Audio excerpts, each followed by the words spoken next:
एक ख्वाब राहुल गांधी के साथ मिलके और संजय राउत देख रहे हैं। राहुल गांधी जी के साथ रहते रहते राहुल गांधी जी का जो राहु है वो उद्धव ठाकरे जी के परिवार और पार्टी पे आ गया है।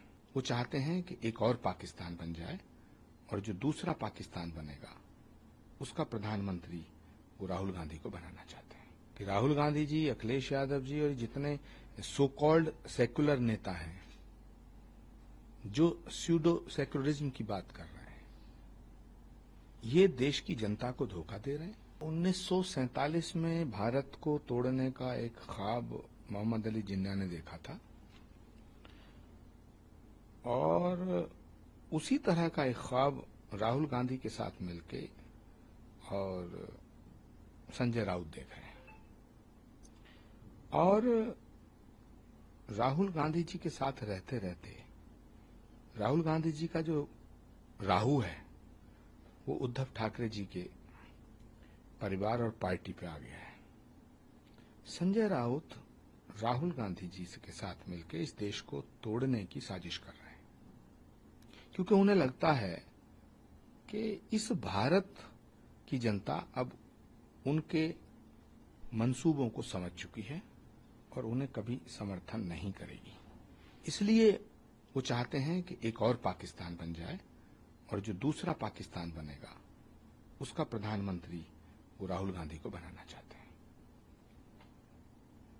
किस तरीके की पॉलिटिक्स सामना के जरिए तमाम आर्टिकल पे चर्चा होती आ रही है, क्या लग रहा है आपको?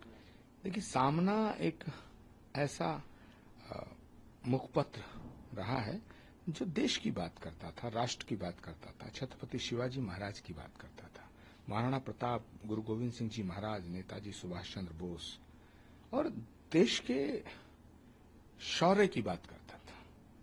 लेकिन अफसोस के साथ मुझे कहना पड़ रहा है कि आज सामना देश को तोड़ने की बात कर रहा है। मुझे बड़ी पीड़ा हो रही है और बाला साहब ठाकरे की आत्मा, बाला साहब ठाकरे जी की आत्मा आज बहुत दुखी होगी कि उनके द्वारा स्थापित, उनके द्वारा बनाया गया एक मुखपत्र जो देश के शौर्य का चर्चा किया करता था, आज वो देश के विभाजन की बात कर रहा है।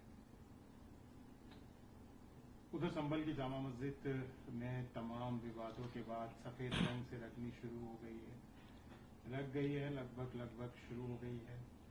विवाद भी हुआ था, मुस्लिम लोग ग्रीन कलर को बोल रहे थे, हिंदू पक्ष सैफरन कलर के लिए मान रहा है। फिलहाल तो सफेद रंग हो रहा है। देखिए, सफेद रंग हो या काला हो, पीला हो, गुलाबी हो या भगवा हो, सारे रंग भारत के हैं। मंदिर पे कोई रंग करो, मस्जिद पे कोई रंग करो, परमात्मा का रंग तो एक है, परमात्मा एक है। जो उसके रंग में रंग गया वो परमात्मा का हो गया। संभल एक ऐसा स्थान है जहां भगवान कल्कि का अवतार होगा। संभल वो धरती है जहां भगवान राम एक बार कल्कि के रूप में अवतार लेंगे और उसी धरती पे श्री कल्कि धाम का निर्माण हो रहा, जिसका शिलान्यास करने 19 फरवरी 2024 को भारत के प्रधानमंत्री आए थे। तो जो संभल में दिख रहा है ये अवतार से पहले के चमत्कार है। संभल के डिप्टी एसपी के बयान को लेकर भी तमाम चर्चा रही। उनके पिताजी ने भी उनकी सिक्योरिटी को लेकर चिंता जाहिर की है, हालांकि एसपी ने आश्वासन भी दिया। देखिए, मैं संभल में जो लोग तैनात हैं, चाहे वो पुलिस के हैं या प्रशासन के हैं, मैं उनकी समझदारी और उनकी बहादुरी की सराहना करना चाहता हूं, क्योंकि समाजवादी पार्टी के नेताओं ने संभल को दंगों की आग में झोंकने की साजिश रची थी। संभल का पुलिस प्रशासन अगर मुस्तैद न होता और समझदारी से काम न लेता तो संभल दंगों की आग में जल गया होता। उधर केपी मौर्य साहब का भी एक बयान अभी आया है, बोल रहे हैं कि जो तमाम विपक्षी पार्टी हैं, कांग्रेस हो, समाजवादी हो या तृणमूल कांग्रेस हो, इन सब का जो बेसिक केशव प्रसाद मौर्य जी का नहीं है, देश का बच्चा बच्चा बोल रहा है। देश का बच्चा बच्चा बोल रहा है कि राहुल गांधी जी, अखिलेश यादव जी और जितने सो कॉल्ड सेक्युलर नेता हैं जो स्यूडो सेक्युलरिज्म की बात कर रहे हैं, ये देश की जनता को धोखा दे रहे हैं, भारत के संविधान के खिलाफ हैं। इनका यकीन न संसद में है, न संविधान में है, न लोकतंत्र में है, और न सुप्रीम कोर्ट में है, न इलेक्शन कमीशन में है। किसी भी संवैधानिक संस्था में इनका यकीन नहीं है। जब इनके खिलाफ फैसला आता है तो लोकतंत्र मर जाता है, जब इनके हक में फैसला आता है तो लोकतंत्र जिंदा हो जाता है। ये रोज लोकतंत्र की हत्या करते हैं, और देश के भीतर भी करते हैं, देश के बाहर जाके भी करते हैं। उधर मुस्लिम पर्सनल लॉ बोर्ड का भी कहना है, जो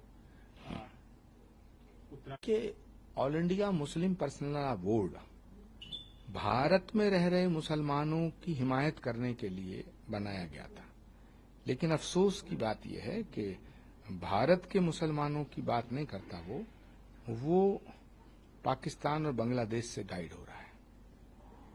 ये देश के हित में नहीं है, मुल्क के हित में नहीं, ये मुल्क के खिलाफ है। पूरी कम्युनिटी को बहकाना, पूरी कम्युनिटी को गुमराह करना, ये काम तो ठीक नहीं है।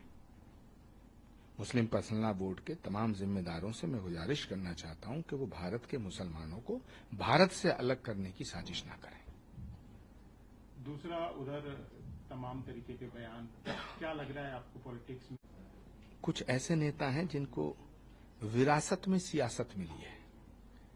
ये गमलों में उगे हुए पौधे हैं, कोहनी पे टिके हुए लोग, टुकड़ों पे बिके हुए लोग बरगद की बात करते हैं, गमलों में उगे हुए लोग। तो इन्हें सियासत विरासत में मिली है, और ये जो मुलायम सिंह जी की अमानत है उसमें खयानत कर रहे हैं। ये ठीक नहीं है।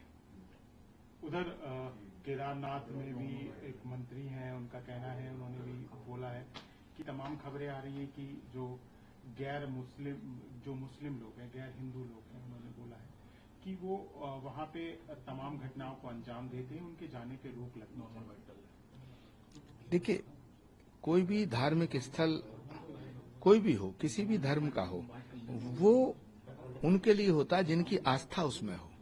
जिनकी आस्था उसमें नहीं हो, जिनकी आस्था नहीं है, उन्हें नहीं जाना चाहिए, और जिसकी आस्था है उसे जाना चाहिए।